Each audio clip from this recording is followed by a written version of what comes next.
Hai guys, welcome back to Universitas Muhammadiyah Pontianak bersama aku, Gusti Muhammad Ajaki. Kali ini aku mau bahas tentang prodi yang memiliki prospek kerja paling tinggi.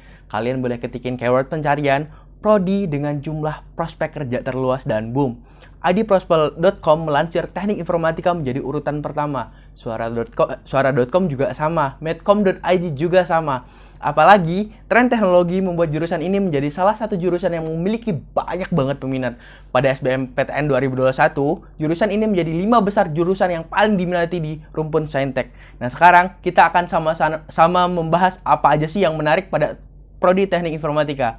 Teknik Informatika di Universitas Muhammadiyah Pontianak merupakan prodi yang mempelajari bagaimana menggunakan teknologi komputer secara optimal untuk menangani masalah transformasi atau pengelolaan data dengan proses logika. Dan hebatnya lagi, di kampus kita bakalan belajar banyak banget prinsip terkait ilmu komputer, mulai dari proses perancangan, pengembangan, pengujian, hingga evaluasi sistem operasi perangkat lunak. Oke, saya bakal jelasin. Misal nih, dari hal yang terkecil aja, orang tua kamu jualan kue. Pertanyaan saya, apa yang menjadi upaya kamu untuk ngebantu orang tua kamu?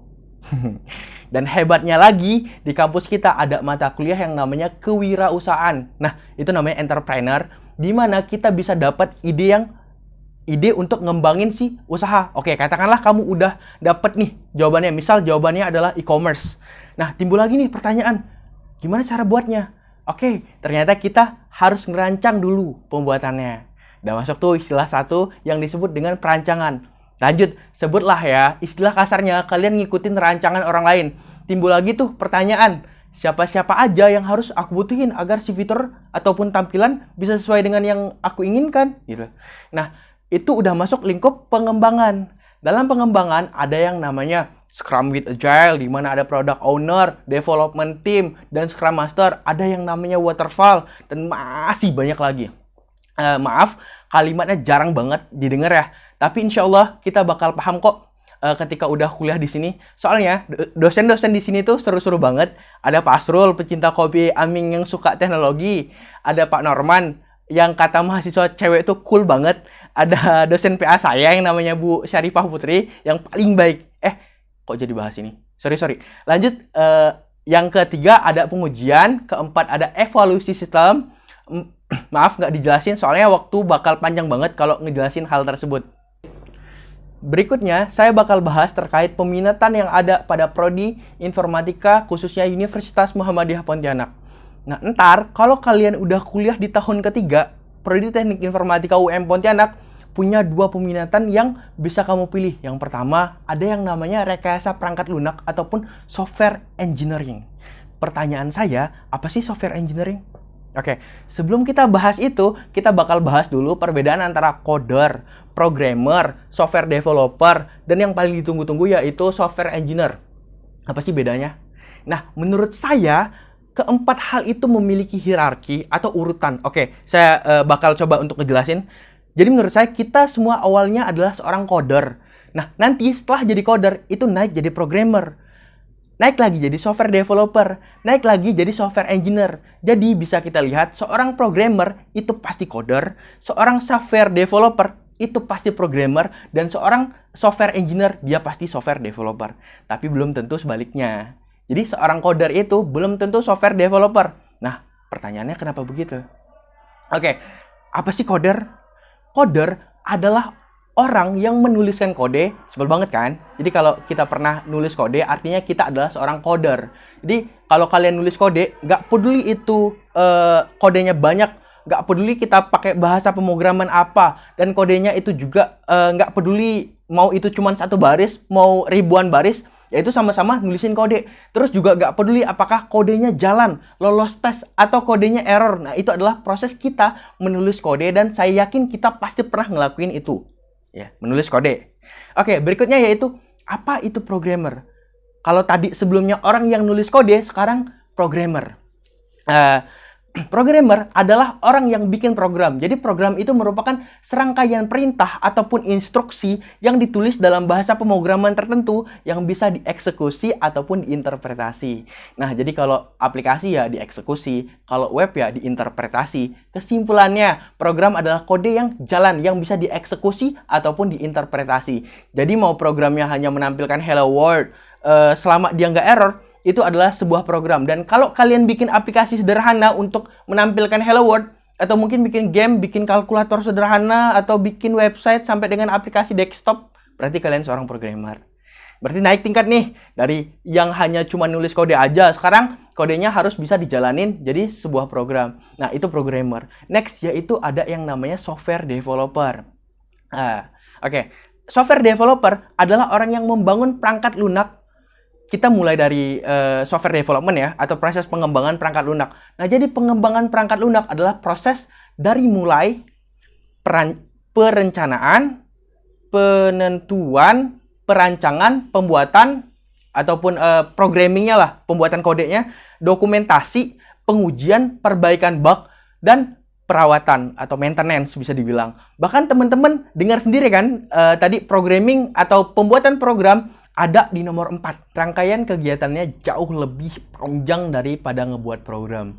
Kalau pembuatan program doang, kita bisa langsung ngoding kan? Nah, kalau si software development, ada yang namanya SDLC. Nah, jadi SDLC itu, atau yang biasa disebut dengan software development cycle, tadi kan udah dijelasin dikit ya pada penjualan kue ataupun web e-commerce. Nah, kalian bisa lihat di gambar ya, di gambar yang ada di sini. Nah, kalau kalian cuma ngoding doang, kayak ngebuat aplikasi seperti game, bikin kalkulator sederhana, atau mungkin ngebuat aplikasi yang ada teks hello world tanpa menerapkan gambar ini, berarti kalian cuman programmer doang. Kebayangkan naik levelnya seperti apa? Nah, itu software developer. Nah, sekarang kita bakalan bahas yang paling kita tunggu, yaitu software engineer. Orang yang merekayasa perangkat lunak atau insinyur perangkat lunak. Nah, apa sih software engineer?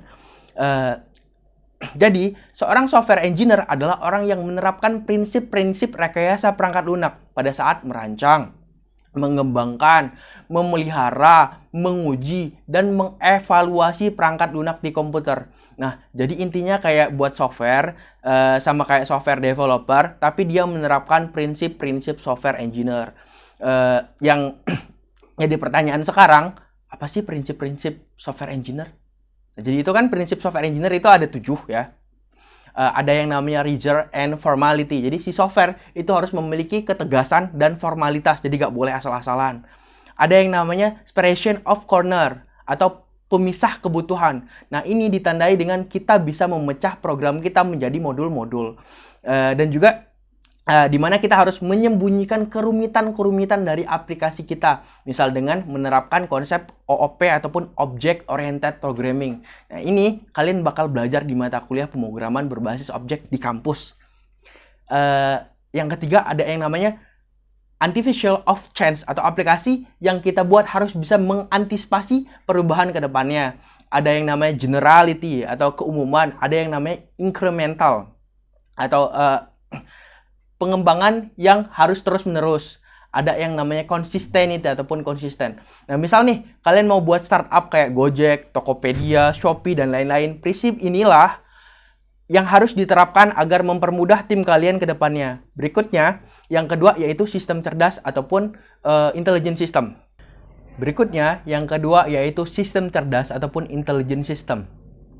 Sistem cerdas ataupun intelligent system adalah sistem yang dibangun dengan menggunakan teknik-teknik artificial intelligence atau kecerdasan buatan.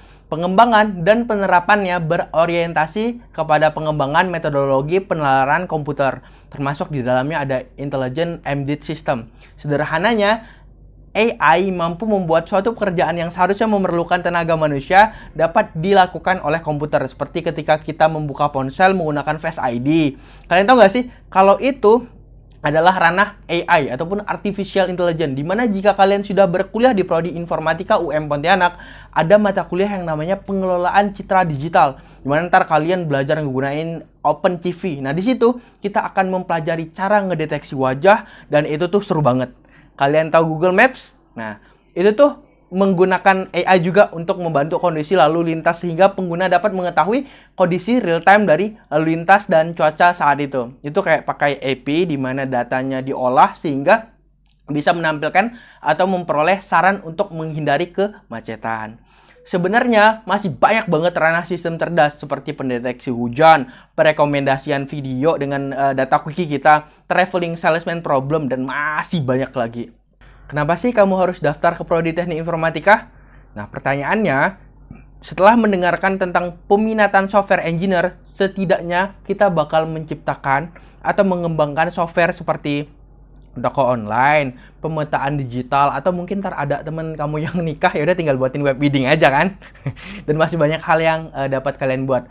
Selanjutnya, kita akan mendapatkan fasilitas lab yang udah punya PC dengan spek yang lumayan oke banget, dan itu bakal ngemudahin kita banget soalnya software sekarang tuh udah gede-gede banget size-nya. Dan kalau kalian masih punya laptop yang kentang, ya susah banget untuk ngikutin era yang semakin berkembang. Prospek kerja teknik informatika juga sangat bagus loh. Ada banyak sekali pilihan karir yang dapat dimasuki oleh seorang fresh graduate dari jurusan teknik informatika. Jenis jenjangnya juga cukup bervariasi, seperti insinyur aplikasi ataupun application engineer, insinyur perangkat lunak ataupun software engineering, ada programmer atau software developer, teknisi, rekam medis, game creator, konsultan IT, game atau programmer. Game programmer maksudnya data scientist, bahkan bisa masuk ke dunia pendidikan seperti menjadi dosen, dan masih banyak lagi. Bahkan kalau kamu benar-benar nggak mau kerja diatur-atur atau mungkin mau kuliah sambil kerja, kamu bisa coba ketikin deh keyword nama saya ya, Gusti Muhammad Aljaki. Itu cek di logo kucing. Nah, itu namanya GitHub. Nanti kalau di informatika kalian bakal paham ya. Kalian bisa lihat project apa aja yang sudah saya ambil pada saat kuliah. Jadi maksud saya itu seorang freelancer. Ini saya kasih lihat Gmail yang isinya job dan tinggal dibind doang, ya bisa dapat uang kalau projectnya selesai. Jadi segini aja penjelasan dari aku buat kalian yang masih bingung nih mau kuliah ambil jurusan apa. Ayo gabung di Prodi Teknik Informatika Universitas Muhammadiyah Pontianak. Thank you so much udah nonton video ini. Jangan lupa like, comment, and subscribe, and share sebanyak-banyaknya ke teman-teman kalian. See you guys!